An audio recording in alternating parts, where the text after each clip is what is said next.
It's the first time anything's ever gone wrong. Nothing could possibly go wrong. It looks like we are live. Oh yeah, I see the live internet corner up there. Yes, that's great. So anytime. Do we want the chat on over Phil? Yeah, anything over Phil's good. You know what? I'm the one who showed up on time with a functioning microphone. So how dare you, sir? We could do this a little different. Yeah. Okay. Should I scoot over like this? Even better. Well, now it's definitely covering you. You got to go the other way. Yeah. Huh? You got to go the other way. Oh, on my screen. Oh, on my screen, I'm looking at it. It's right here. Is it on my screen? It's there. Is it over here? On my screen, it's. Oh my gosh! So I have to do this. Yes, exactly. Yes. Oh my gosh. Oh, that's a good comment. Yes, I agree. All right, shall we? God. Let's do it. All right. I'm sitting like this, by the way. So if the text is over me, oh, it's fine. You're fine. Jesus Christ. The ramshackle 1,000 friggin' amateur hour. Yeah. Well, hello and welcome to the 1,000th, say that 10 times fast, episode of the best show on the internet, the Player One podcast. The three fine gentlemen that I sit with virtually this evening have been gracious enough to allow me, a confessed Player One podcast superfan, to once again join them for a celebration and a trip down memory lane. Now, everybody who's watching and listening already loves the show, and we love the show because these guys, they're our friends. We listen to them every week. We welcome them into our lives. We probably know these guys better than most people that we know in real life at this point. They don't lecture us. They're not shouting over each other. They're not giving us hot takes. They're not trying to influence us. They're just three good friends who make our lives better by doing this show. And we all hope they keep doing it for a long time. The Player One podcast has seen a lot over its 20 years. It's seen the fall of video game magazines, the rise and fall of video game websites, the shift to digital purchasing and storing of games, which CJ has championed since the days of the PSP Go.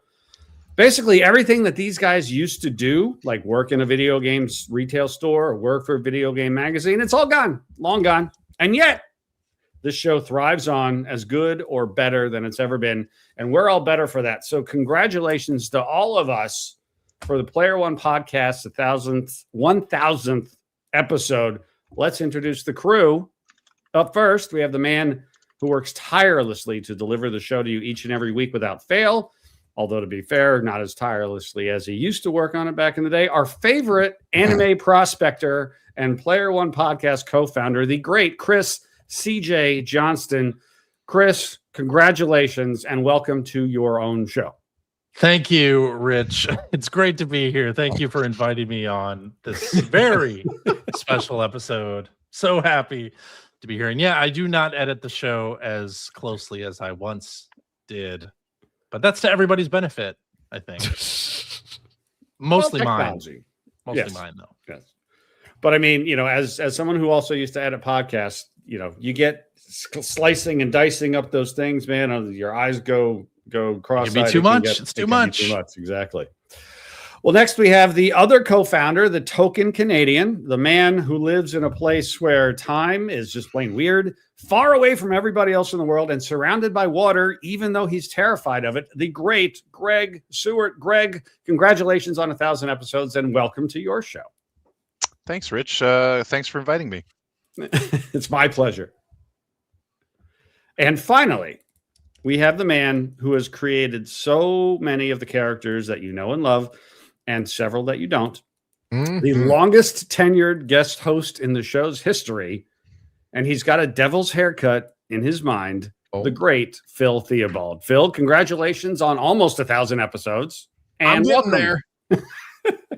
Thank you so much, Rich. So, what's the prevailing attitude, gentlemen? How are we doing? Can't believe we made it. There it is. I went back and listened to episode 0 tonight. Oh, that's Wow. actually a bad Yeah. idea. Oh Ooh, my. boy. Although Yeah, I feel yeah. like wearing a headset like this is pretty similar to our Absolutely. first episode. Well, it's a throwback. You're going back. You've got the SOCOM The SOCOM microphone headsets. Yeah. ready to go. You had it there and replaced your real podcast setup. Yeah. Can you hear the fire engines passing by? Mhm. Was that you? That's me. Yeah.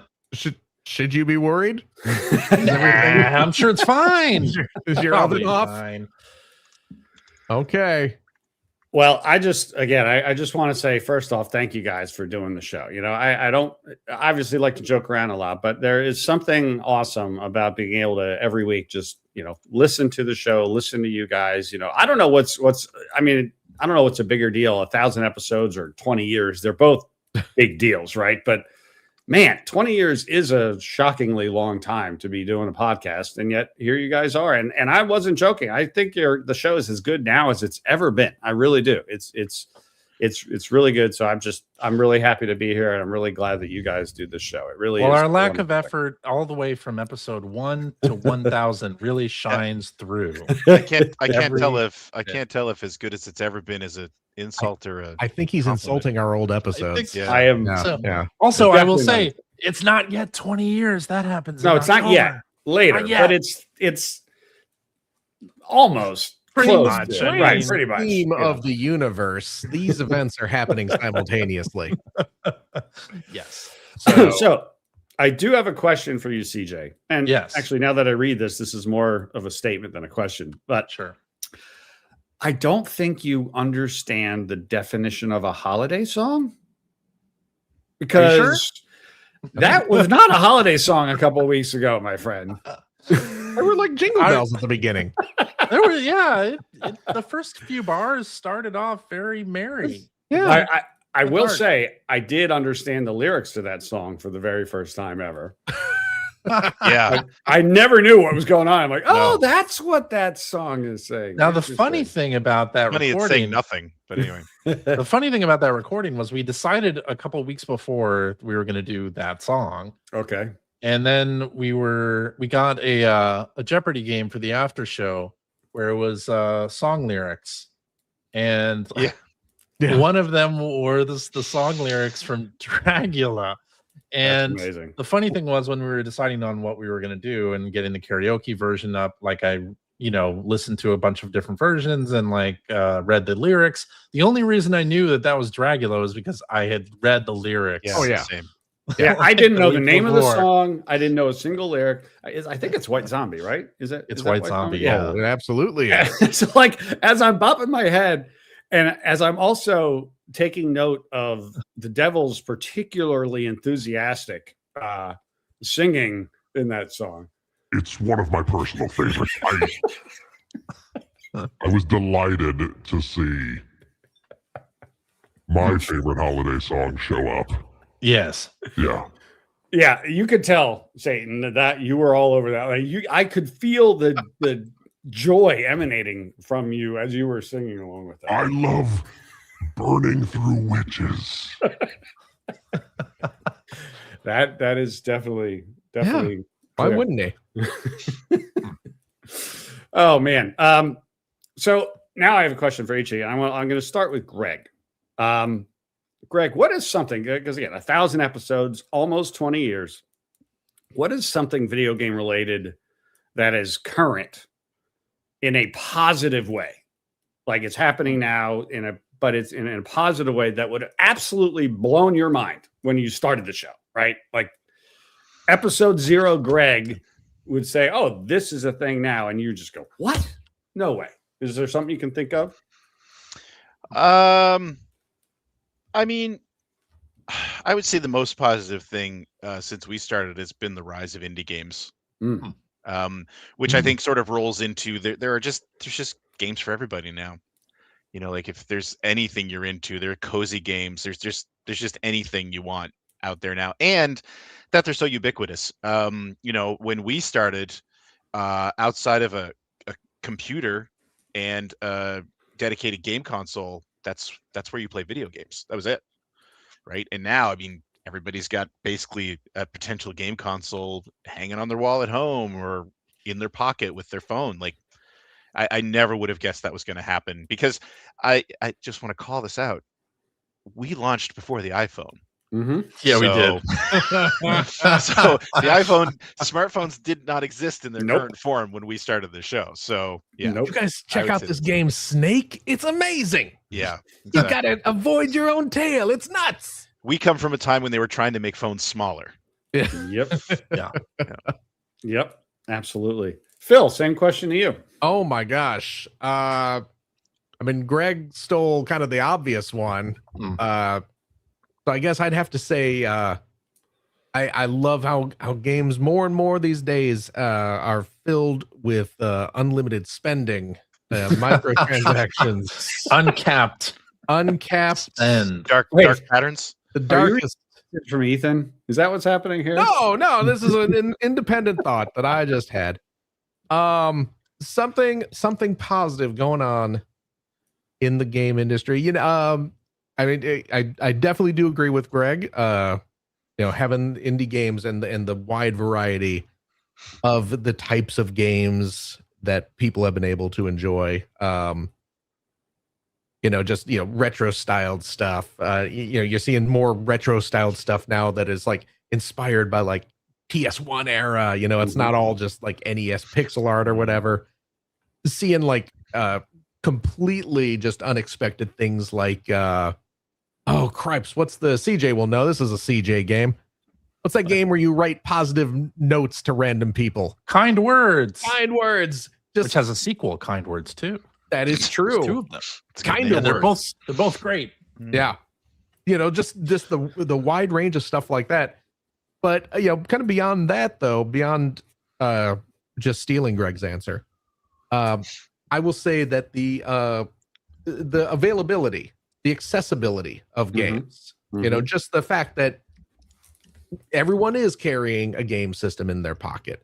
It is easier if you want a game, you can hop onto an eShop or a digital platform and just download a game and have it ready to go. This is stuff that, you know, back when we started, you still had to go line up at midnight at a GameStop in the freezing cold and purchase your games that way. Nowadays, you can just you have them loaded on your system and they're ready to just turn on and you start playing. And in kind of leaning into the accessibility of it, the fact that so many games nowadays are taking that kind of thought into the development cycle, where the developers are making these games not only just more widely available to people, but available to a wider range of people by having all these you know, incredible accessibility options, you know, colorblind modes. Yeah, that's a good and- point. Yeah, and you know, you know, you may not have the physical strength or dexterity to do like rapid button taps for things, so you can turn that sort of thing off, or maybe you're just lazy and want to turn on an invincibility mode like me and walk through a game. You know, stuff like that. We've seen leaps and bounds of innovation and improvements in that type of space, and it delights me to see more and more companies embracing that kind of stuff. And I can only imagine it's going to continue in the future, and I hope that it does. CJ, same question to you. What would have blown your mind 20 years ago that's commonplace today in games?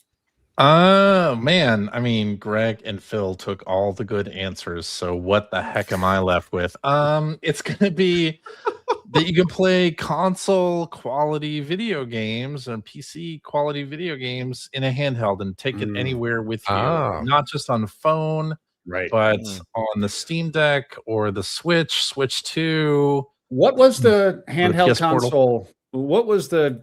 Where were we in the handheld console life cycle? We were in DS land. Yes. DS. Okay. DS. So Like DS a was original PlayStation Portable.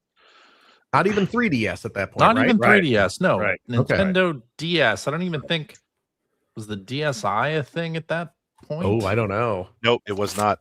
Oh, Might have okay. just I might have Yeah. gone. I might have put together a list of a lot of the things that have happened since we started the show, but I'll share that at the end. Oh, look at Okay. you. Well, this is very exciting. I think that is my favorite thing because now My I list? can. No, well, not not your list. We haven't heard the list. It might Continuing- be. Right. I'm continuing my train of thought here, where you can bring a handheld with you and play full console games, and it's a great thing to like go from the living room up to my bed with 3 handheld game systems and like lay them out on the bed and then just go from one to the other. Do you play Yes. 3 handheld game systems at once? Evidently. Yes, Portal. Yes. My goodness.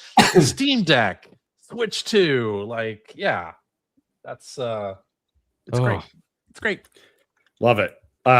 I always tell my son, who's now in college, so I get to don't get to Right. tell him as much. You know what I'm talking about, Greg. Yeah. And I tell him all the time, like, you don't understand, man. When I was your age, if I wanted to listen to music that I didn't already own, which by the way, I had to save up for 6 months to buy an album. So if the album was bad, you just wanted to kill yourself. But like, I had to like just turn on the radio and I had to hope they would play something good, or I would have to, if God forbid I leave my house, I got to bring a device. You can just tap anything and listen to any song by any band ever for free. He just looks at me like, so what? You mean you have to call the radio station and ask somebody to like- play a song for you? What? Dang, bro, you're cooked. I'm like, my mind would have been blown by being able to, by what iTunes is or YouTube. But he's just, whatever, and that's fine. Being 18 years old. What are you going to do? You guys have been a trio now for longer than any of the 4-chair eras. We prefer We thruple. prefer threesome. Threesome, right? Okay, good, got it. I was going to say triumvirate. Actually, that was the first, but I should have probably done that one. So, and while those long gone, Trifecta. those long gone 4 chairs, may they rest in peace. While they were great, there's a real rhythm to the show, and there has been for a while. With the 3 of you. Do you guys agree? Like, boy, it took us a while, but like this threesome, thruple, triumvirate is really good. And or do you ever consider having a 4-chair again? Does it ever come up? Fuck no. Okay, very good. No, I'm just kidding. Sorry. Wow. It just felt like the moment. CJ is the one who usually works blue. Yeah. I know. What's the deal with that? Thank goodness. It's hard enough to wrangle 3 people's that is- schedules. That's Yeah. the big thing. You add a 4th, especially at our advanced age, like it becomes difficult. Well, I mean, as an example, we recorded last week early because of my kids' hockey. We're recording this week early because of Phil. I think this week is Phil's trip, Yeah. right? Yeah, I got And it. then, like next heading week, out. I'll be at a tournament on the weekend. Like and that's just 3 of us. Yeah. Throw in a 4th adult. although when we started, I'm sure we've talked about this. We varied our recording day. Yeah, that's Oh, It was anywhere between Thursday and Sunday. And it was just, okay, when is everybody free? And then when we finally like standardized it, okay, we're doing Sunday at 5:30. It made a lot of things easier. Typically. Typically, yes. Typically. Yeah. Yeah. Yeah, it really struck me over the last few years, especially that like the three of you really do. There's a rhythm, right? Like, you listen to a lot of stuff and people are constantly, it drives me crazy. Like when they're talking over each other and on top of each other, and you guys really it's a good rhythm and it makes for a very pleasant listen. So, We know each other's bodies. we did the work, Rich. right. We do this. I mean, look, 20 years is a long time. Yeah. I know it's not 20 years. Almost 20 years is a long time. You do get to know each other pretty well. Yeah. Yeah. And by the way, something else I want to thank you guys for, and I mean this, because when you do something a certain way for a certain number of years, that's just what you do. I want to thank you guys for making playing easy mode cool, because when I tell you, I've been doing that for the last couple of years. Oh my God, it's so way to go. It's so good. Yeah. It's so, Way to and go. I never would have done that. And then you guys made it cool. So thank you. I appreciate that. We normalize. I don't know if we made it. Yeah, I don't know if cool, we made it cool. But yeah, we normalized it. We just stopped caring. Yeah. That's And there's that too. Who knew all those accessibility features would be for us eventually? yeah. When you work on a game, you can really like push the accessibility features, like make it easier. Oh, Yeah. turn off QuickTime events? Yeah, I'll turn Yeah. off QuickTime events. That's great. Yeah. I want this to be like a Twitch stream that I pay money for. Mhm. So there are a lot of traditions on the show. Obviously, the Game of the Year episodes, the post episode game shows that you do, the holiday songs, the hacker alias questions, to name just a few. CJ, is there any one of the traditions that the show has that is particularly meaningful to you? Oh man. I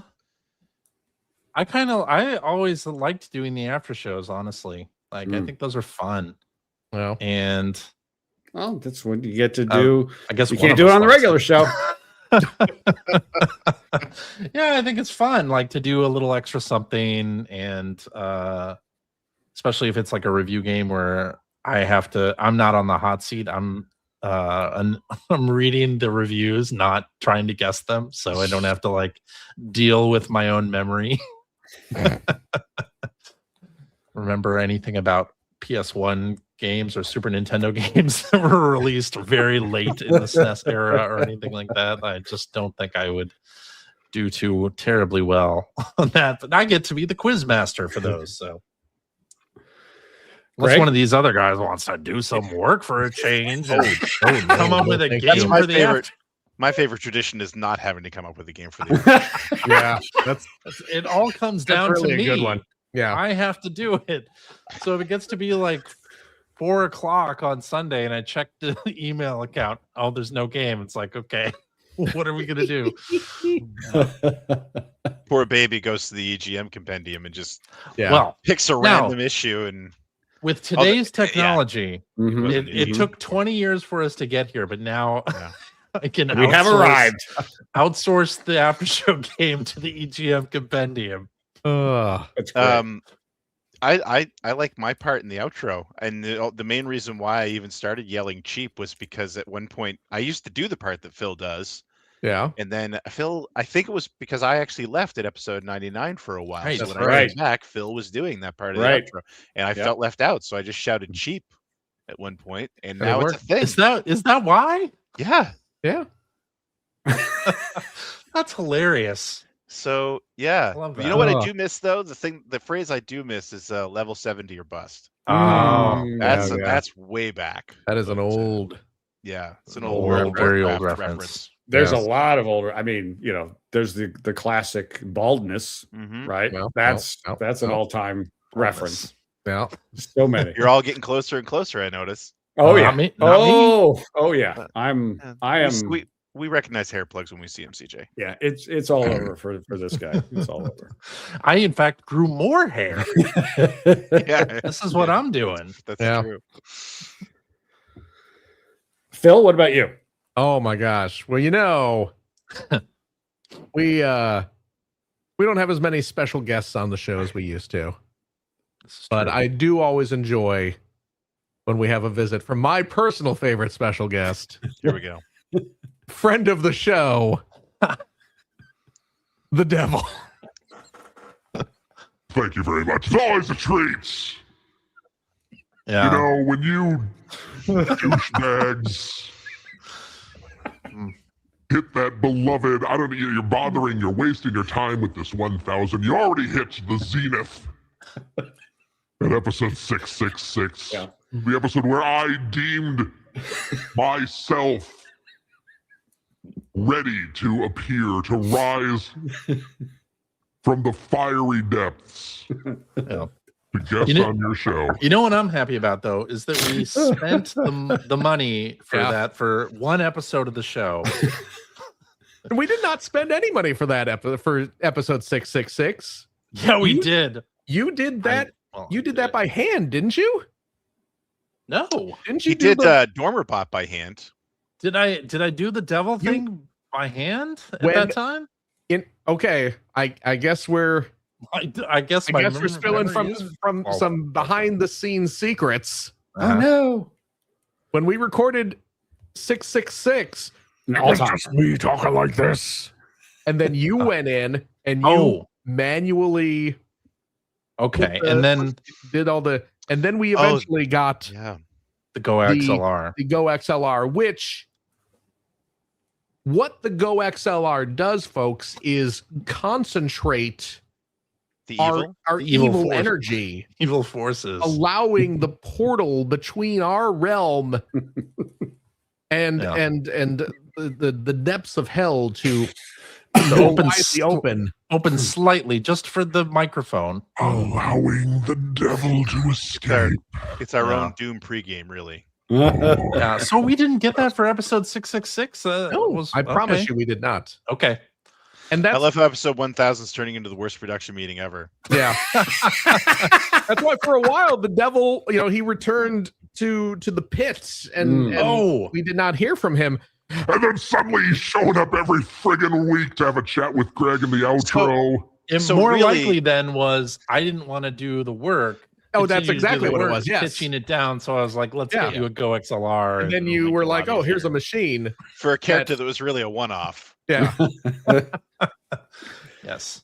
I also talking about them wanting to bring a fourth chair. And I've been petitioning. I do like how the devil refers to himself in the third person so often. I mean, really do like that. Wouldn't you? If you had devil powers? Good point. Very good point. Goodness. Speaking of technology, as we were just a minute ago, CJ, we already talked about it a little bit. The technology and the process that you use to make the show has changed a lot, right?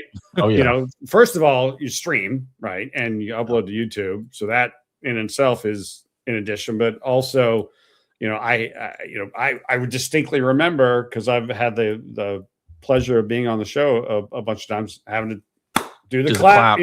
Oh yeah. And, I used to produce podcasts like crazy, and lining up the clap, it's just all of that stuff.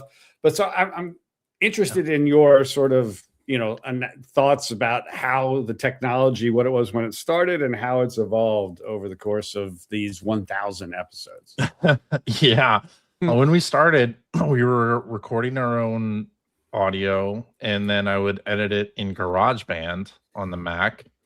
And then after a little while, I switched to Logic Pro, which is like the professional audio editing software. And I forget when we started doing video. I don't even remember how we did it exactly. No. I think we were still recording separate tracks, but we were still also recording. doing YouTube, and we would just use that as the backup.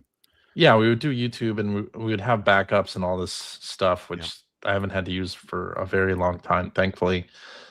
And now there are these services that allow people to stream or conduct webinars and whatnot over the internet. It's been amazing to see all these podcast recording services pop up around the Player One podcast. I know. Pretty humbling. Influence, man. Influence.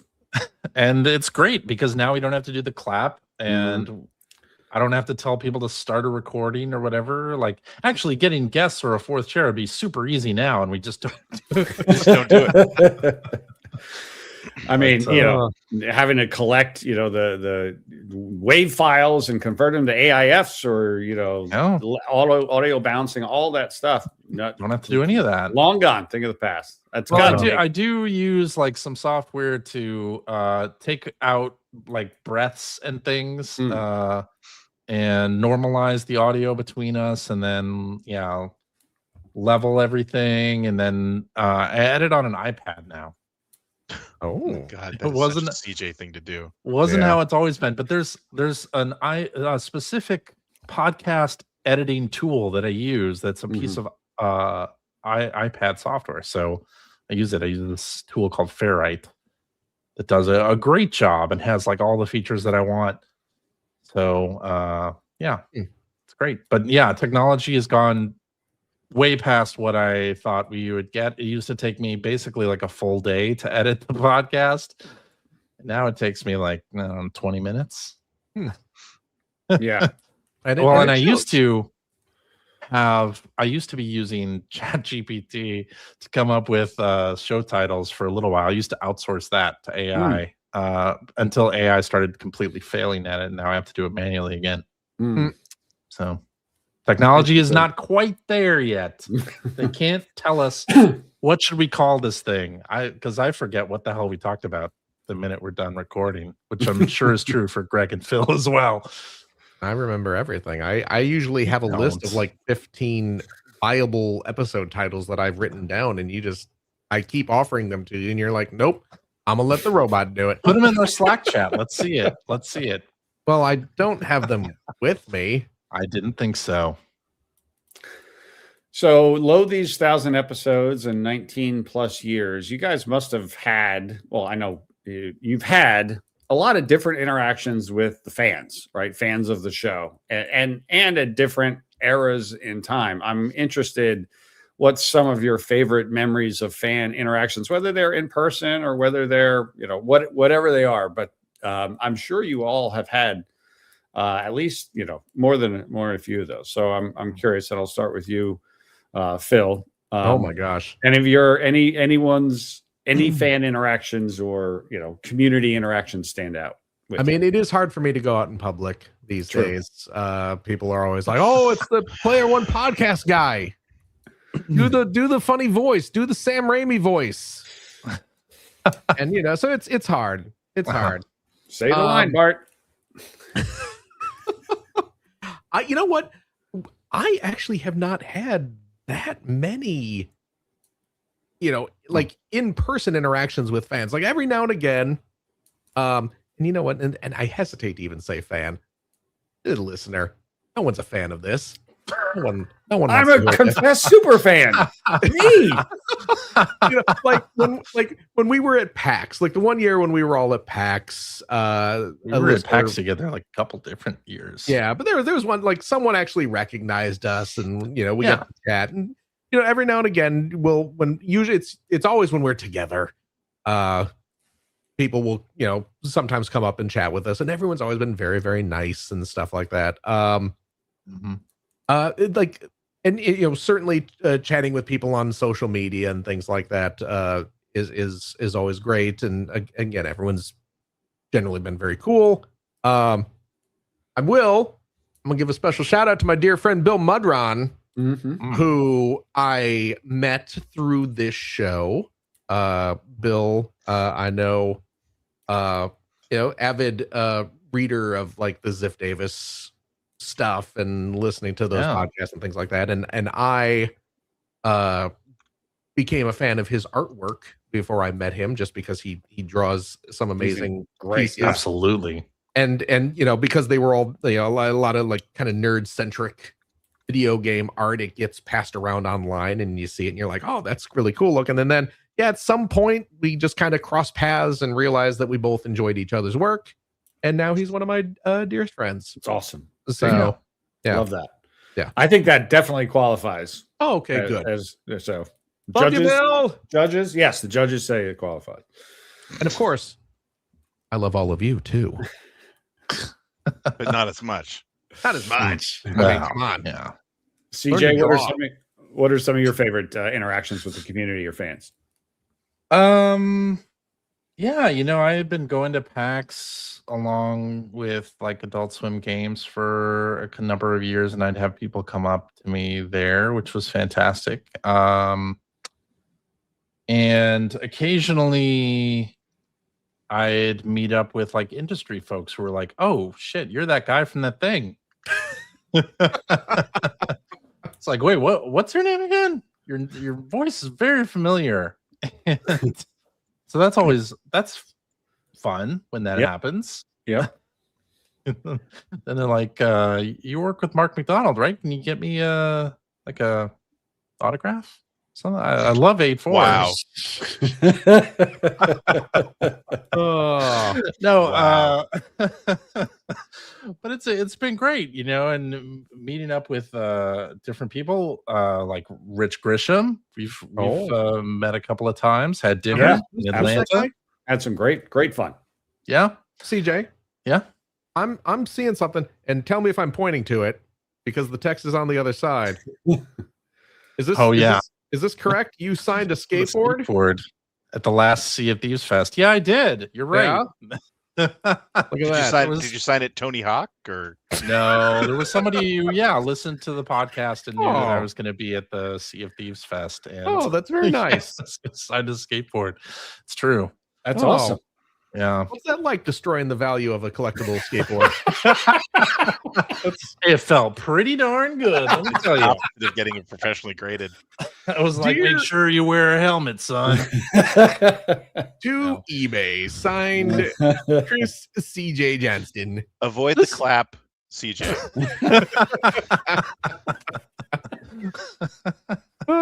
Exactly. Hey, Greg, I'm sure you've had some memorable experiences with the fans in different ways. Any stand out to you? Yeah, I mean, for me, the big standout has to be being invited to Scoop Fest.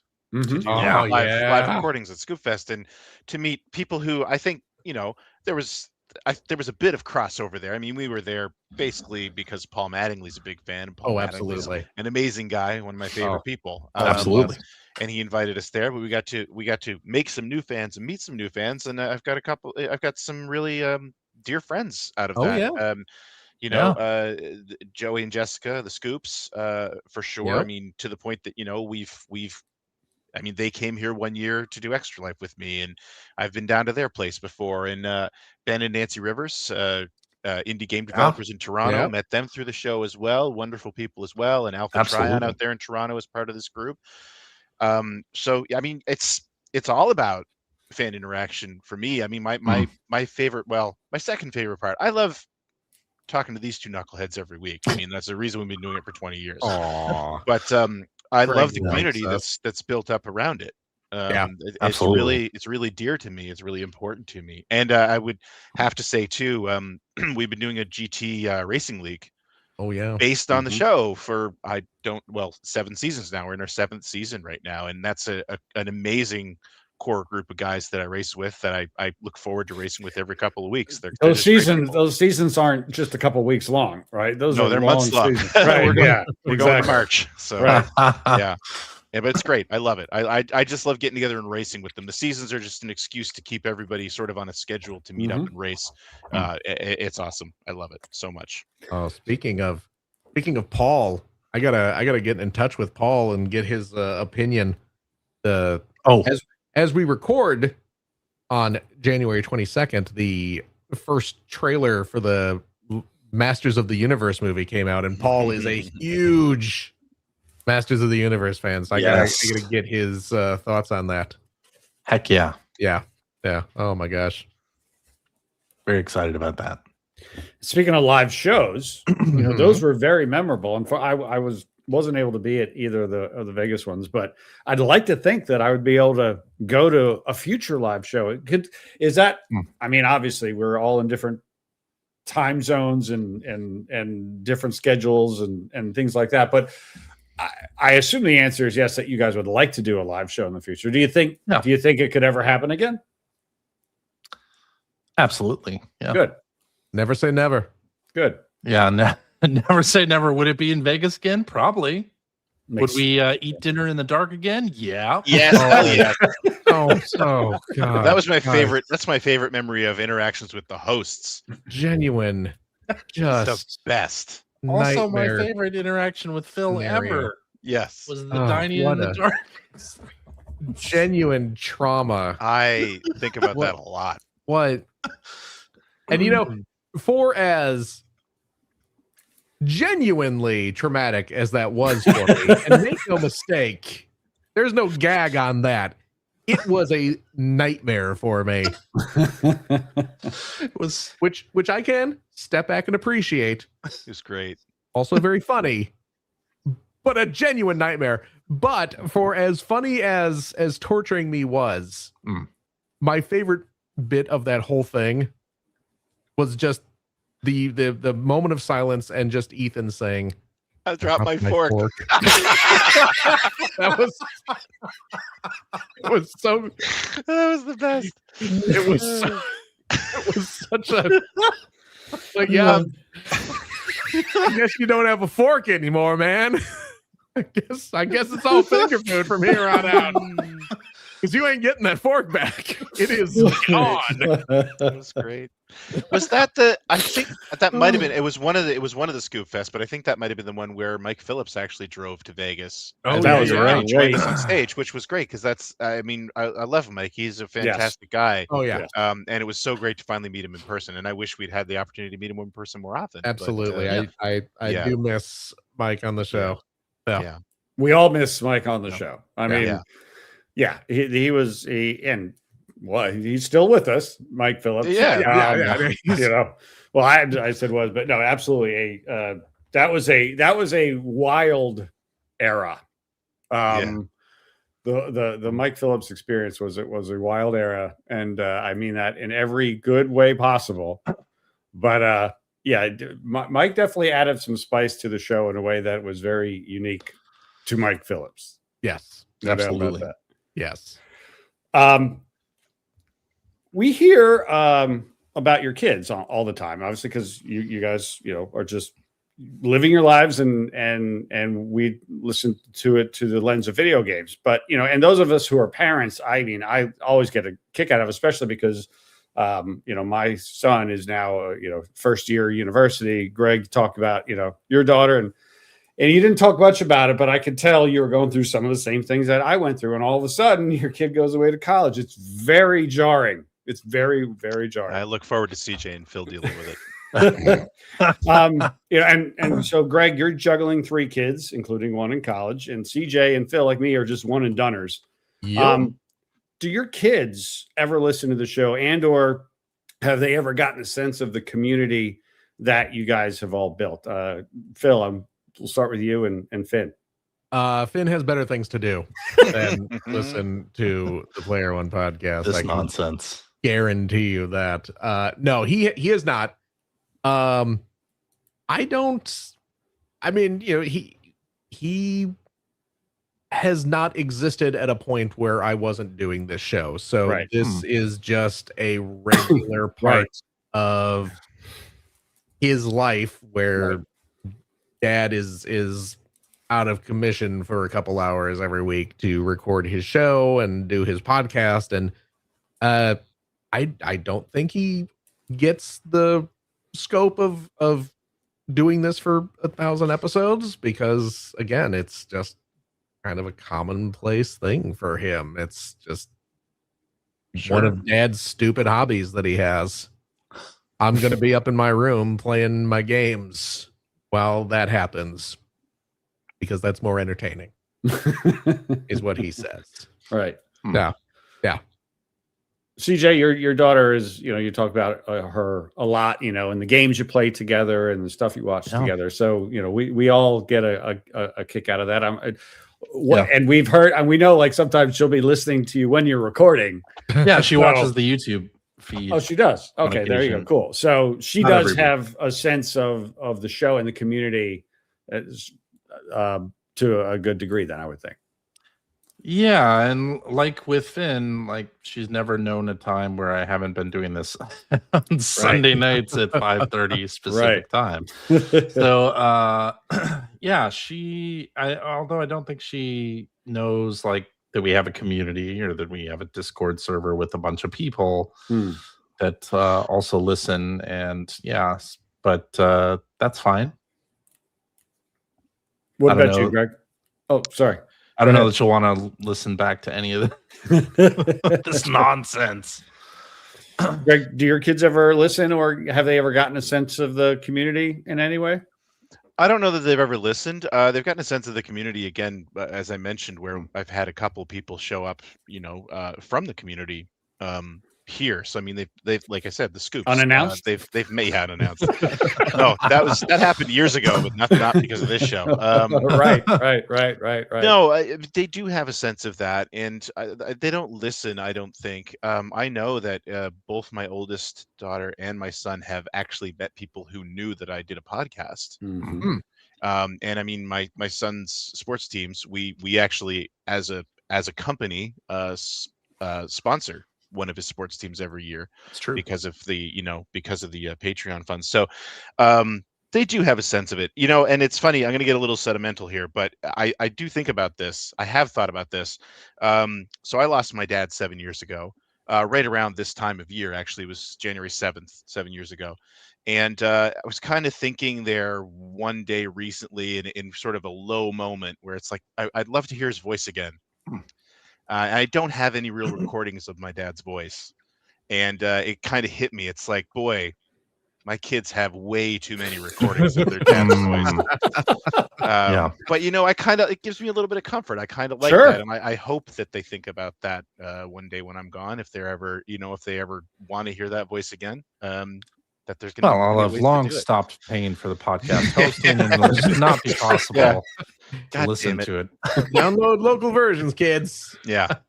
Well, Save early, save often. Still YouTube, even if the podcast feed goes away. That's true. You're still out there. Until that dies off. And, by the way, there is a greater than 0% chance that like thousands of years from now, the Player One podcast feed will be, what is just how future civilizations come to understand video games, right? It's possible. It's not impossible. Could happen. I mean, could do worse. We've had religious figures on the show, so maybe the new civilization will be built around it. They'll really be talking about Pauly Shore's. Oh yeah, yes. So you touched on it a little earlier, Greg, and we have talked about this before, but it's also been a while. You famously left the show early in its early era for work. Was that something that you did on your own, or did you ask your employer if you could do it and they said no, or I forget the details around that? That's exactly what happened. Yeah. Okay. Episode 99 was my final episode for a while. Because I just started working at HP Studios. It was my second game development job. And I had called out that I do a podcast about video games and was told in no uncertain terms that I'm not allowed to do that. Really? Okay. So I stopped. There you go. I think it was it episode? Anyway, there was some milestone episode that happened. 100. Yeah. Yeah, so maybe it wasn't 99 that I left, obviously, but yeah, so it was milestone episode 100 where I went and asked, can I go on because it's kind of a milestone of the show that I co-created, and yeah, sure. And it kind of then it turned into me asking every other week if I could go on again, and they finally were just like, you know what, just go do it. Just be careful. Don't do anything that's going to get you in trouble. It's like, okay, thanks. Good advice in life. So, yeah. So yeah. But no, it was absolutely it was a different thing back then, right? It's like podcasts were popular, but they weren't as popular as they are now. It wasn't as likely that you had an employee that was going to be on a podcast. So I'm sure it was part of it was they just had never ever dealt with that before. So yeah. Okay, I'm gonna take a little bit of a little bit left turn here. I need to ask her. I need to ask a couple of characters. If you two were to design a video game, what kind of game would it be? And I'm posing the question to director Sam Raimi and the anime prospector. So once again, if you two could design a video game, CJ is famously a great improv partner, so this is going to be awesome. This is going to be fantastic. Let me tell you, who's quick on his feet? It's the anime loving prospector. He's always he's bursting with ideas. I am so glad to be here with the director of the Avatars. I've directed so many films. Have you seen my latest Hollywood blockbuster debut? In theaters now, The Avatars, Fire and Brimstone. The magical Navis are 20 feet tall and they're saving the earth, shooting all the evil space dragons. It's an almost exciting, as good as the Dirty Pair. Oh, that's one of my earlier debuts. I loved it. Which of the Dirty Pairs are your favorite? Dirty Lucy or Dirty June? Dirty June. That's the one I thought. I knew you'd like that one. Yeah. Yeah, That I was a gave her little all the scary. personality traits that you love. So I believe Richie Rich over here asked us the question about making a computer game. A game? It's one of Ooh. those TV games that they have now that you get in stores. He wants us to design one. Oh. I think you already did. I think you answered the question already perfectly. Oh Exactly my goodness. what I it's for. didn't even know. I'm so good at this. He would definitely use some taco drumsticks. I don't know what those are, but they sound delicious. Personally, I think we should make a video game based on my hit Spider-Man film. Have you seen those? Ooh-wee. Have you seen those? I We're gonna- have. They're- I they're have gonna seen be- all 7. Oh, good. Each one's better than the last. Let me tell you.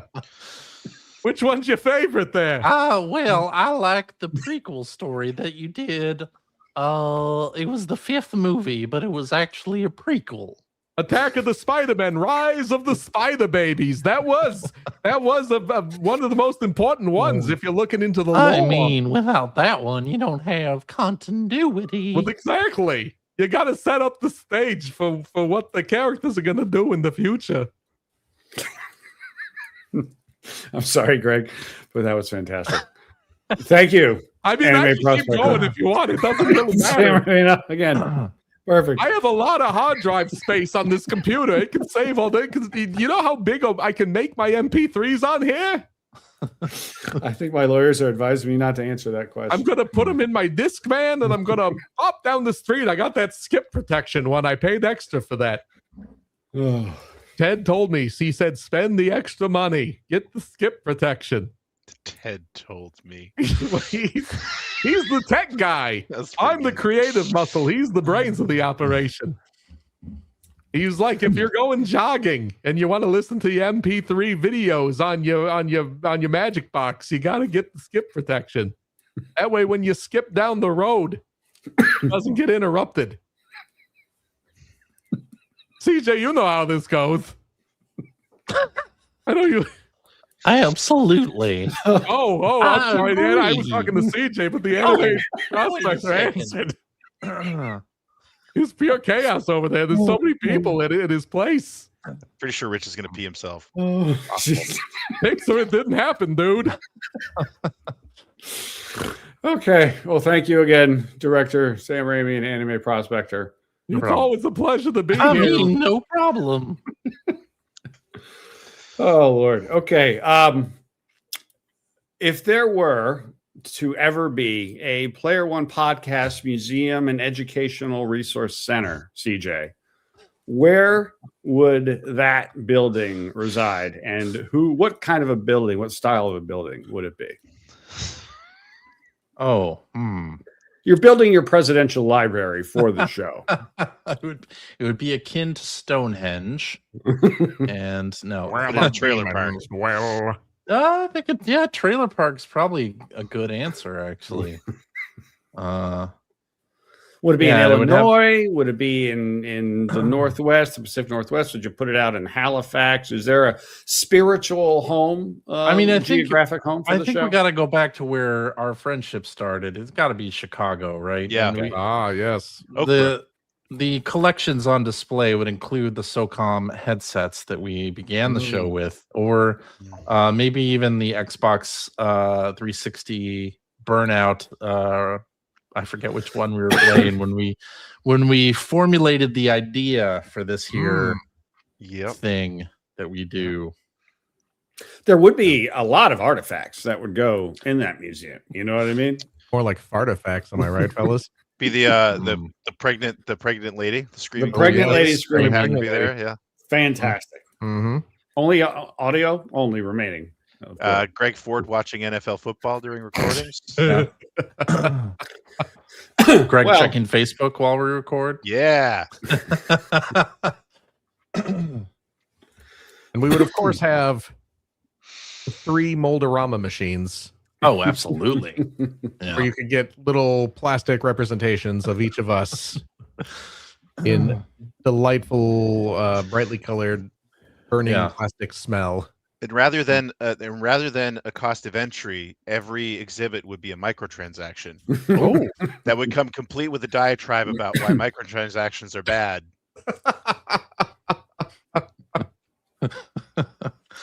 Mike Phillips in the Mike Phillips in the Natural Harvest Harvest book. Yes, that's definitely an artifact. I mean, No doubt about it. Yeah. No doubt about it. It's a museum. You're going to have some sort of concession stand. And lunch obviously would be served in the dark. Yes. Oh, yeah, naturally. no. I mean, that's a given. Yeah. You never know whose you're going to get. Yeah. The Natural Harvest Cafe.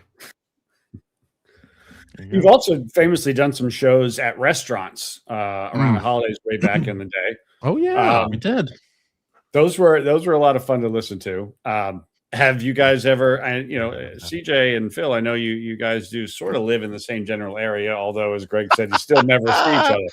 Would you guys ever do an in-person sort of a combo thing ever? Would a chance of something like that ever happen? technically, I'm not allowed within 100 yards Right. Okay. these That's days. true. That was a court order. I mean, we could do that. We could.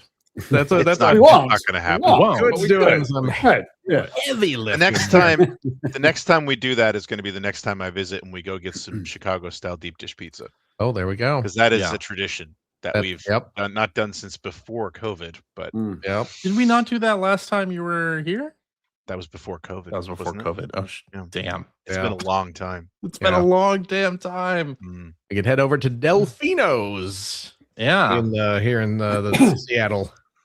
Yeah. When Yes. was the last time you three were together in the same place? Ooh. 2019. Okay. Was it? Okay, yeah. Yeah. It's been a while. PAX yeah, West. that's right. Yeah. Greg, is Hi. there a genre of a game that you love now that you didn't when the show started, or maybe just didn't exist, and perhaps because it didn't exist, or perhaps because you just hadn't tried the right game as opposed to something else? Anything you can think of?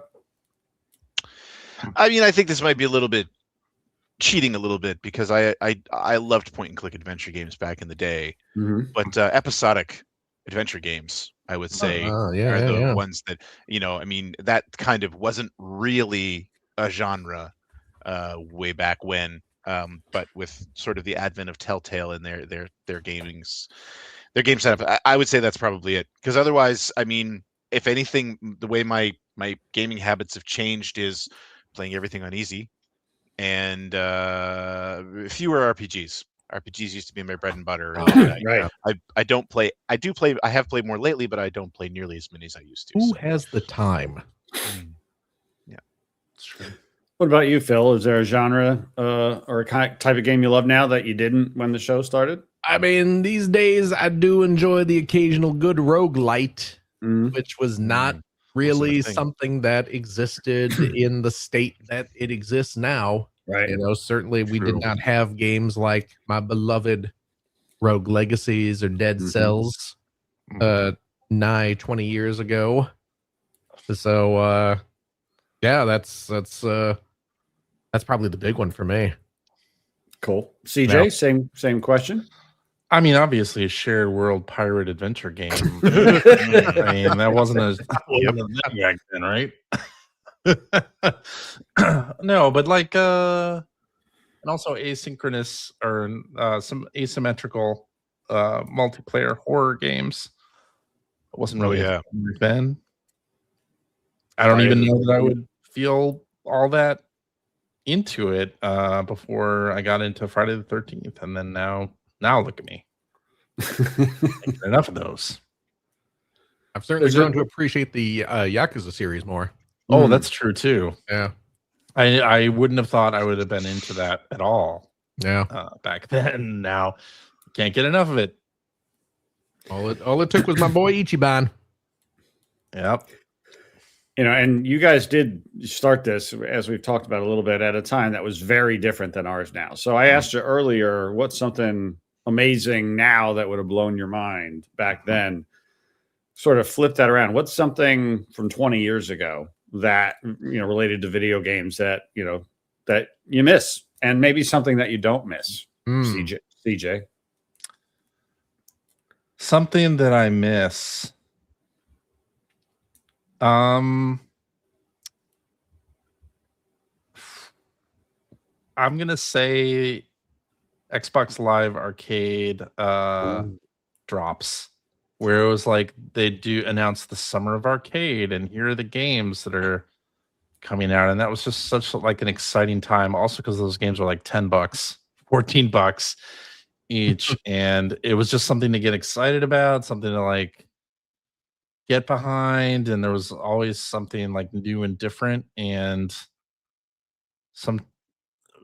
I guess recently, like, there just isn't really a similar thing to that. I really enjoy the Steam Next Fest almost for a similar reason, isn't that I can play demos of all these cool new indie games that I'm discovering. And that was the same feeling about Summer of Arcade or Xbox Live Arcade, where there are these cool mini indie games, or sometimes they weren't indie games, but they were just awesome games. And so I missed that.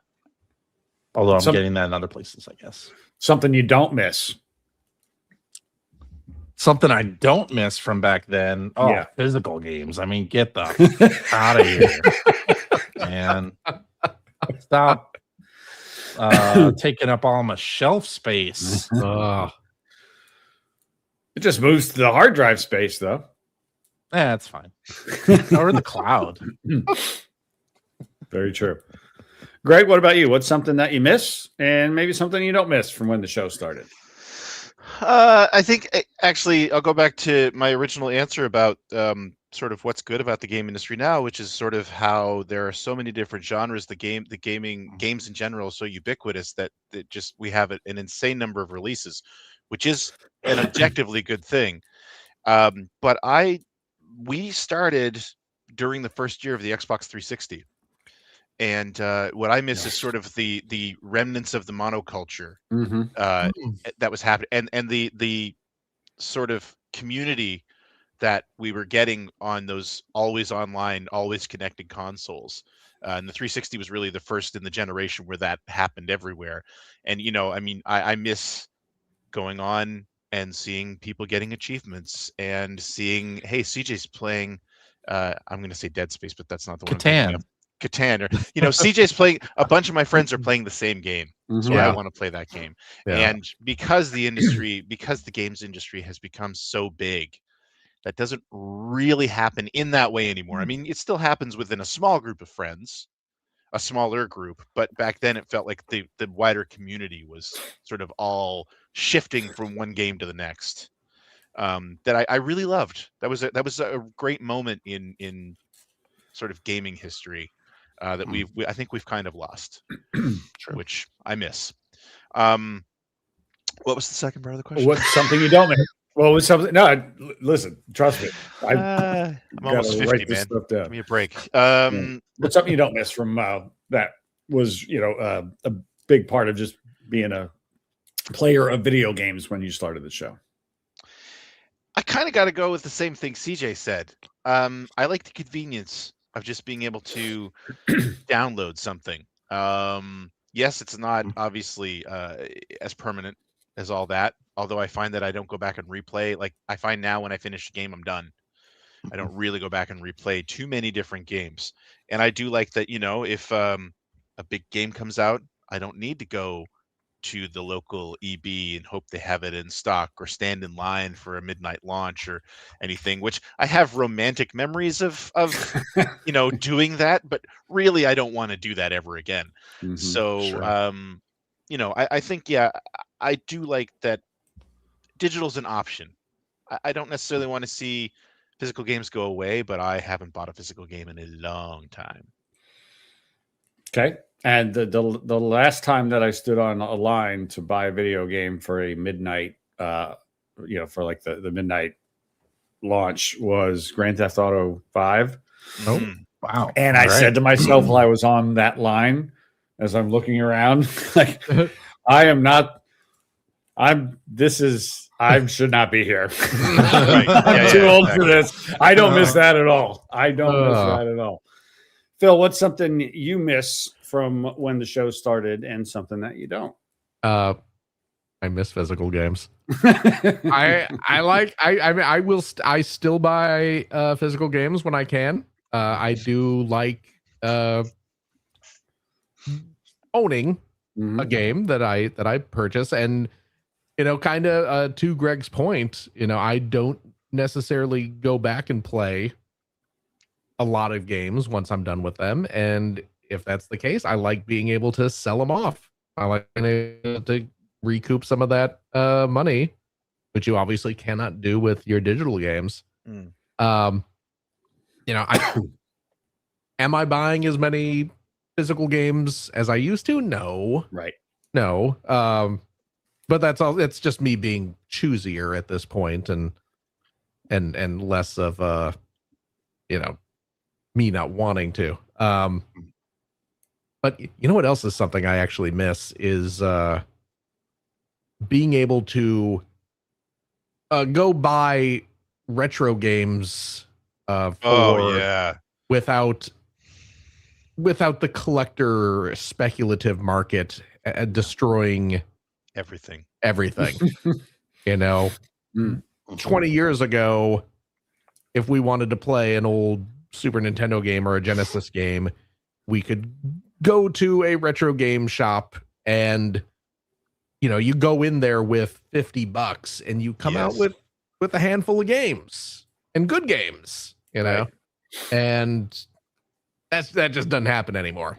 You cannot, and it's a shame too, because there are all these great modern new versions of consoles, Analog and companies like that, making all these kind of clone systems, these really high quality clone systems that are capable of playing original cartridges. And you kind of have to hope that you still have your collection of the original cartridges, because it's going to cost you an arm and a leg if you want to go pick up some of your favorite games from 20 years ago. So I do miss that. Something I don't miss from back in the day. Boy, there's got to be something, right? There doesn't have to be. I mean, Have to be. you know what? And for as much as I go on about how I do enjoy getting the physical games and having that, I do still like it's a weird conundrum where I am like, I love having the physical games, I love actually owning the games, but it's really nice to be able to just download a game and play it if I want to stream. Right, streaming's even you don't even have to empty the fridge. That is true. Yeah. So I guess I don't miss not having the option to purchase a game digitally. Is that working a roundabout way? I think the judges are saying, the judges giving a thumbs up. Close enough. Who cares? My gosh.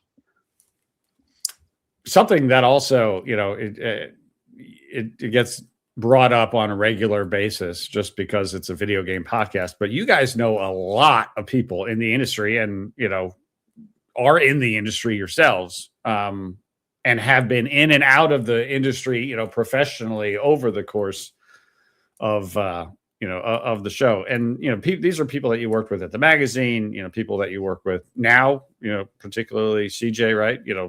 Doing what you're doing with the company you're with. I'm curious if there's people that, you knew from back in the day, right? When you were all working at the magazine and, or even around the time that the podcast started, that you knew, and they were just, friends and people that you knew, and you look at their careers and you're like, wow, I knew that guy when, he just sat next to me. Like, is there any, Brian a lot of people, so I'm interested. Brian Intihar. Brian Intihar. Yeah. That's everybody's answer. Yeah. Brian, of course, we worked with at Ziff. he was on AGM, and nicest friggin' guy. Oh yeah, Just really, really cool guy. Everyone liked Brian, and now he's making amazing games. He's making yeah. games. Yeah, some of certainly my favorite. And I think I'm pretty clear speaking for you too as well. Just some of our favorite games of these past couple generations. And all the way from Sunset Overdrive for me. Oh, there you go. Oh man, you loved that game from the beginning, CJ. I know. Yeah, I still enjoy that game. Yeah. What are some other folks that you knew and have come to know that you're like, wow, that's really interesting, impressive, or I didn't see that coming. I know the guy who made Robot Unicorn Attack. Well, you know the producer. He helped make it. He helped make it. Greenlit it. Yeah. He helped make it. I did. That's true. Yeah, that's a big deal. Mm-hmm. That is a big deal. It is a big deal. That's a great game. It is a great game. Yeah, who else? Oh. I mean, I think the A4 guys, I think it, we worked with all those guys before A4 existed, and they've had their hands on so many big games over the years, and they've done such great work, right? Yep. And again, great group of people have done incredible work on some incredible games. Yeah, for sure. It's true. We've worked with I remember like Christian Nutt is one of the writers at Nintendo now, right? He was a freelancer back when I was. He hired me. Davis. He hired me. There you go. I got my very first paid games review gig from Christian. Oh, there nice! Really? Yep, nice. That's cool. Yep, at Games Radar.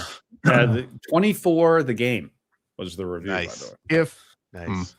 If any listeners out there do not know who Christian Nutt is, if you've ever seen the side talking meme, you know who Christian Nutt is. Right. True. But I mean, like the dude. They're scattered all over the place. Dan Shu has gone on to work at some really crazy places, some great places, and Chris McGuire is a games writer for some pretty interesting games. Joe Fielder. Joe Fielder. Yeah. I mean, there's just so many. There's so many. There are so many. And the surprising thing to me always is just thinking about how many people we knew back then that are still in it and just doing cool, crazy things. And the Digital Eclipse guys, I mean, that place is overrun with old games journalists. Absolutely. That we That's true. Worked beside years ago, right? Yeah. And it's always great running into them at events too. Like, you're still here? Yep. You're still here. All right. And for as many, obviously we all started in the game press, and so many people we know expanded out from that. But seeing Patrick Klepek still plugging away, doing totally incredible work, is still writing about games and everything. It's great. Still remember him going to his first E3 with his dad because he was so young. Yep. Crazy stuff. Yeah. Or people that started like doing one-up blogs or whatever, or worked with Shu at Bitmob, like Jeff Grubb, like seeing them like do their thing. And that's awesome. Yep. Yeah. I mean, and that's another thing too. Like occasionally, just again, because we were in the press for so long, just every now and again seeing like readers, like people who read the magazine. Like I know a couple people who started off as readers of the magazines, who went on to get jobs in the game industry because they were, inspired by reading the mags and realizing that, this is like a cool, viable profession, and they end up going into it. So yeah. It's funny. Andrew Hayward, games journalist for a while, he was a friend of Mike Ranks, who was also a friend of mine. Like, had this friend who wanted to get into writing about video games, so I met up with him and we like hung out, and I had lunch or dinner or something, and like I gave him some advice. Like, wait, Hayward was a friend of Mike's? No, he was a friend of John's. Now we're getting deep. Oh, no. Wait. Into our friend group. Okay. Well, I'm going to say something here that every listener is going to be like, what the hell is this idiot talking about? Yeah. Go ahead. And I'm not going to explain it. It's all right. Scruffy John? Yep. Okay. Scruffy John. Okay. Now I know. Hayward was a friend of Scruffy John? Yeah. This absolutely makes sense to me and CJ, folks. Don't worry about it. I had no idea. I did not know that. Okay, go ahead. Continue. Oh yeah, please. we hung out and he asked me how did you get started and all this stuff, and I gave him some pointers and told him my philosophy about game reviews and stuff. Yeah. And then after a while he was doing it. He was a professional games journalist. And I was like, "Oh, this is great. Hey, you made it." Then we were like, "Isn't this terrible?" Yeah. I mean, games journalist is kind of bad, right? No, I don't know. I really love being poor and overworked. That's yeah. But every so often something like that will happen. It's like, yeah, I read your stuff when you were working on EGM, and that's why I do what I do now, and that's super cool to hear. And you mentioned it. The EGM compendium is really reopened the door to a lot of that, and you guys have talked about it a bit, and I'm curious how often, if at all, you go in there, and look back at stuff you wrote and things like that. And do you take how many swings do you take diving into that at all lately, since that's been online, CJ? Never. Okay. I don't look at anything that I wrote. Okay. Greg? Yeah, I don't. I do every now and then. Yeah, with the digital collection online. I like to sift through old gaming magazines. Not just the ones I wrote in, but all of them basically. And having something like that right at your fingertips, every now and then it just sort of get it in my head. It's like, hey, I remember reviewing this game. I wonder what I wrote. And then I'm normally horrified by what I read, but I still, like to go back and take a look every now and then. Now, Phil, you're famous for not listening to the show or any other podcast, but do you go back into the archives and look at anything from back then? I made the mistake of rereading an old article I wrote once many years ago. And I promised myself I would never do that again. Exactly. No, that's a bad idea. Now, I like Greg. I do love looking at old mags. I will go back and occasionally browse through old video game magazines. But if it is something that I worked in, I will, avoid. Yeah, that it is. Oh, no. For various reasons, I have no interest in. I like to think that I improve a little bit each time I write something new, but I have no interest in. Oh, it's bad. It's real bad. Yeah. I know exactly. I hope what you mean. people enjoy it. I think the EGM compendium is wonderful. It is Me too. Incredible. Yeah. Oh yeah, I it's am great.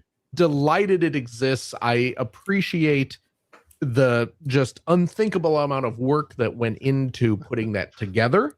And I again, delighted it exists as a resource. I wish a similar thing existed for every publication that has existed. I think the one for Sports Illustrated, which was amazing, just got shut down. Oh, really? I think so. I think I heard that. Shame. That is a shame. Which is, but to your point, Phil, the fact that it exists is amazing. Yeah. But no, I am not going to go in there and search for Phil Theobald. And you lived it. I did. You don't have to I don't need to watch it, Daddy. It's actually fun, kind of funny, almost not related, not related, whatever. Watching interviews with actors who were on shows 20, 30 years ago, and then they haven't watched them since they were originally aired. I kind of get it. Oh yeah, because it's I don't want to see my old work either. No, thank you. No. Yeah. Okay, going to take another slight left turn here. No characters though, Greg, so don't worry. Oh, I'm I'm curious, will Half-Life 3 ever exist? Greg, I'll start with you. Will Half-Life 3 ever exist? Okay. No, they don't need to make it.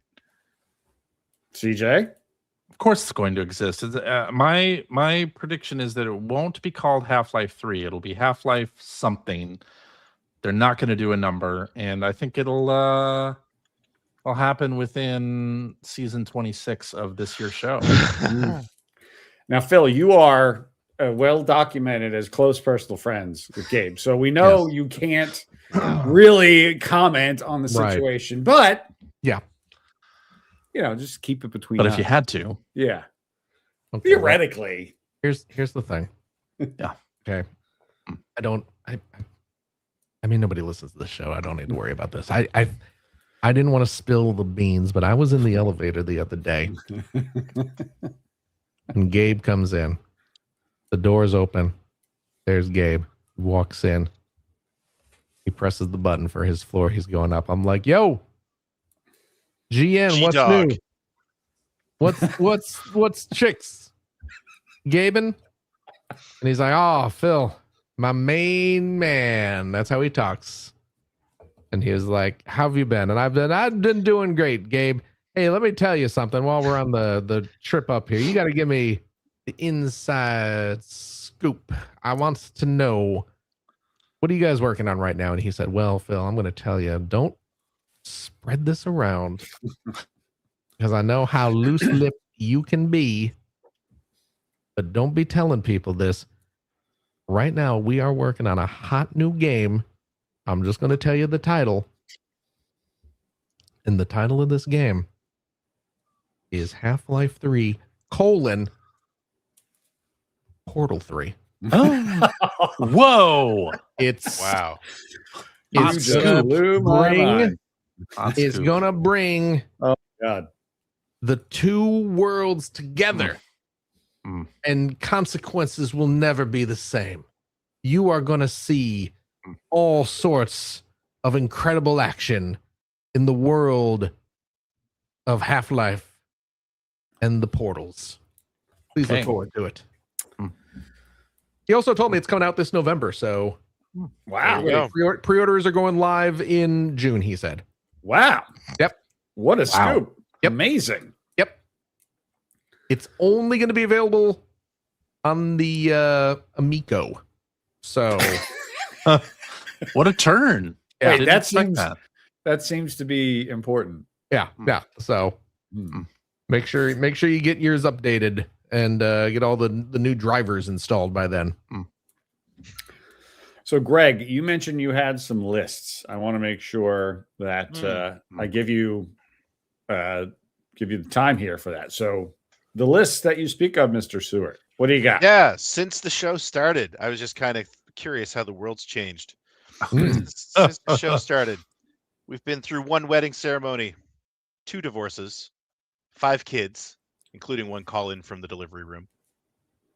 I think 7 career changes, 2 Wiis, 4 Switches, 8 versions of the Nintendo DS, 8 different PlayStations, 3 portable PlayStations, 8 Xboxes, the Red Ring of Death, the Yellow Light of Death, 4 presidents, 3 prime ministers, 5 Summer Olympics, 5 Winter Olympics, 51 different models of iPhone. Oh my goodness. 37 Marvel films, Oh wow. 4 DC Universe reboots, 3 different Batmen, 4 different Supermen, the launch and sale of Twitter, the planet Pluto being demoted, the launch of Spotify, the launch of the Tesla Roadster, 3 Avatar films. I don't know why I put that in there. The launch of Instagram, the death of the space shuttle program. We found water on Mars. We've only had 2 Grand Theft Auto games. To be fair, Greg, just to everyone listening home, we did not find water on Mars. No, You speak for yourself. clarify. Yeah. And 1 pandemic, Ugh. 1 near house fire amongst the 3 of us, and 3 Stanley Cups won by the Pittsburgh Penguins. Who? There you go. Excellent. Must be Very a well Canada done. thing. That was beautiful. That was beautiful. I think, gentlemen, and my favorite podcaster once told me on his podcast to keep it to a tight 90. So I am efforting to do that. So I think that was a great way to close it out. I just, once again, I want to say from myself and from all the fans, thank you guys. We love you guys. We love the show. We are better for you guys doing it. We appreciate it. And it's just awesome that we get to call you guys our friends. After 1,000 episodes, to be able to just continue to do this and listen to it and interact with you and hang out with you and play games with you and crack-wise and all of that good stuff. It's just awesome. So thank you. Thank you guys very much. Thank you for coming and doing this, Thank Rich. you. And there's one more number I forgot to Rich. mention. Someone in the chat just called that out. Over $100,000 raised for the IWK Children's Center here. Amazing. Wow. There you go. There you go. Holy cow. Seabake's in the chat. Our good buddy Seabake's here. Frenemy of the show. All right. Yes. Hi, Seabake.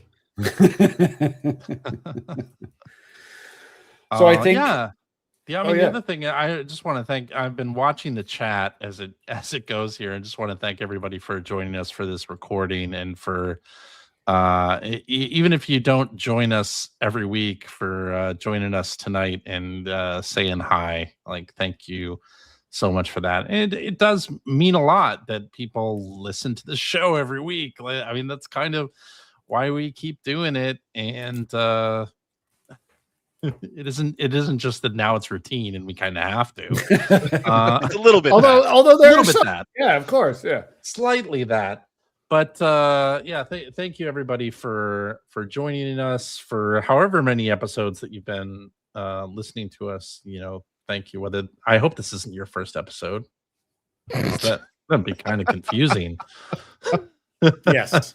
But we can't wait to start the next season of this podcast, season 26, coming to a podcast client near you next week. Oh my gosh. Season 26, episode 1. Look for it. Very good.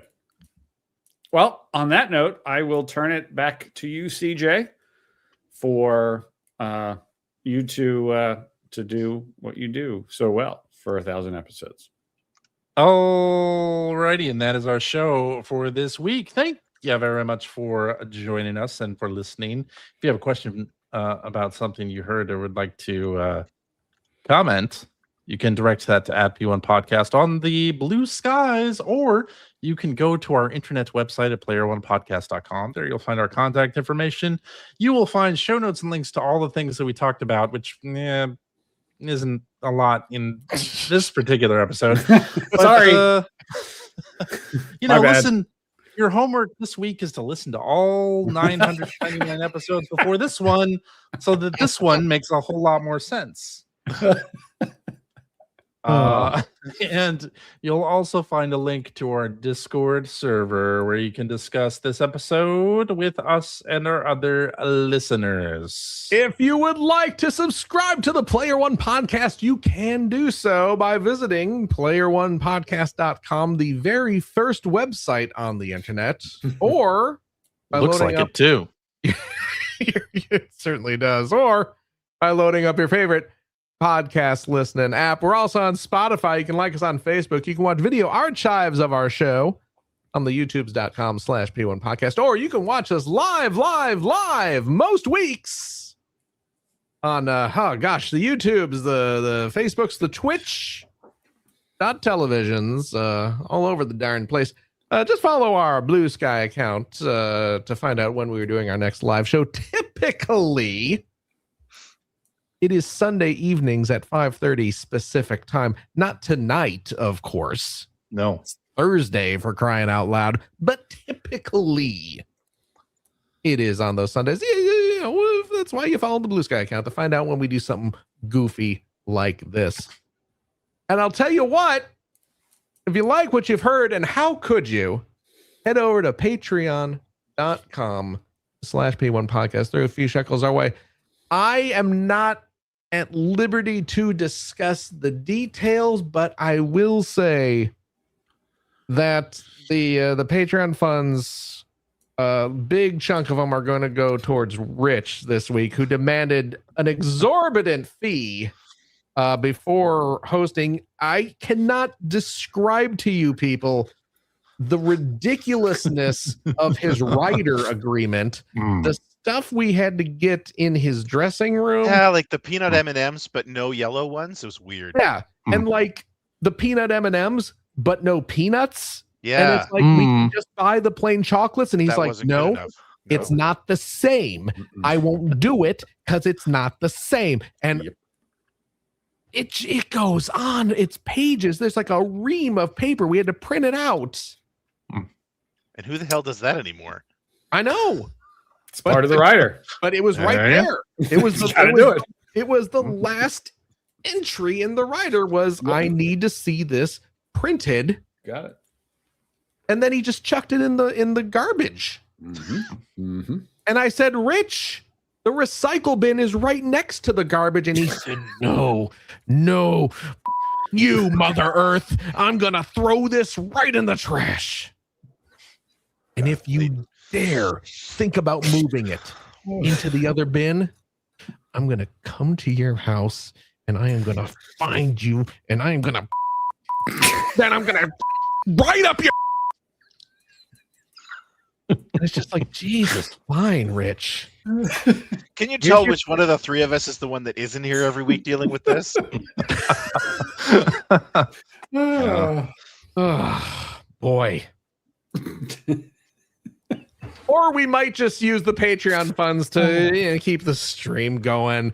Greg needs a new microphone, it turns out, so it's appreciated. I'll tell you what, though, friendos, if you are a Patreon supporter of the $5 tier, cheap. Oh, there it is. Now I'll be able to sleep tonight. Good. You gain access to a special weekly bonus episode that we record right after this, where we play games, crack wise, having fun doing all the stuff we cannot do on the regular show. CJ, yeah, goodness gracious, it has been 1,000 episodes, but do we have a game for this most auspicious occasion? We do have a game. Oh, that would have been weird if we didn't. We do. Oh, thank goodness. It is. What is it? It's a special game to commemorate the 1,000th episode. Our good friend Mike has assembled a game with the help of many of our listeners, many of our community have come together. Yeah, this is where we find out we don't know very much about our community. I remember wasn't there like it was bad. Discord Game of the Year show? Yeah, that's right. We didn't. Yeah, we didn't know any of that stuff. So I don't know. This will either be really fun or more than slightly embarrassing. We'll just have to see. You can't be embarrassed if you got no shame. Oh, that's true. Is that it? Oh, it? yes. We have a game. So we have a game, is what we I'm have hearing. a game, is what I'm saying. Okay. Well, please look forward to that, folks. And I'll tell you what, if you have a couple bucks left over, why don't you go to patreon.com/Greg Seward to help support Greg's outstanding, and it is indeed outstanding, web series about North America's favorite runner-up, the Sega Genesis. Thank you, Phil. And if you are a supporter of the $3 variety, what an incredible bargain! It's so cheap. Yeah. Hi, Greg. Hi, Satan. How have you been? Oh, pretty good. I hope you're enjoying yourself this evening. Yeah, it's pretty good. 1,000th time. And what should I congratulate you on? Your 334th episode? Let's say this. Carry the one. Maybe? You get early access to all my videos on my YouTube channel. Please consider supporting. I really do appreciate it. Sounds like a great idea. I'm going to go do it right now. I can't actually. I'm already a patron. He already does. Yeah. Yeah, I'm already a patron of Generation 16. All the coolest people are. I would agree with that. Is that it? Is that it? That's finally it. We can finally stop doing this every week. Is that it, Rich? Oh, got any wait. gigs Did I coming give up? away? No. What? Nothing. Okay. CJ. Yeah. Thank you very much. Thank you, Phil. Gregory. Yo. Thank you as well. Thank you, Philip. And a big old, super genuine, wonderful thank you once again to our dear friend Rich Grisham, who has come on here once again to serve as an amazing host. It is genuinely no gag on it, Rich, from the bottom of my heart. It's always a pleasure to see you. It's so nice to have you back. And thank you again for just being the coolest guy in town and treating us so kindly. You're welcome. Thank you. Oh. And as always, a big old thank you to you, our wonderful gullible suckers who have stuck around Whoa. for 1,000 weeks of just this. No, I'm kidding, of course. That's one of my patented prank 'em ups. I am saying a very real thank you to all of you wonderful, wonderful listeners, for serious, every single darn one of you, and I absolutely mean it. We'd probably still be yakking at each other if they weren't listening, but we appreciate and love that you love to listen to our nonsense for reals. It is always wonderful seeing your comments in the Discords and social media, and certainly in our lovely chat scroll here. So thank you very, very much, dear listeners. Again, as always, take care of yourself, your loved ones, your family, your friends. Be kind to each other, but oh golly, please be kind to yourself. You deserve it. We all deserve it. And we hope to see you next week. Bye-bye. Bye-bye. Goodbye. Why now I have to end the stream? I just want to keep it going. Thanks, Rich. That's like Thank me in you. the bathroom. Thank you guys so much. As long as you can.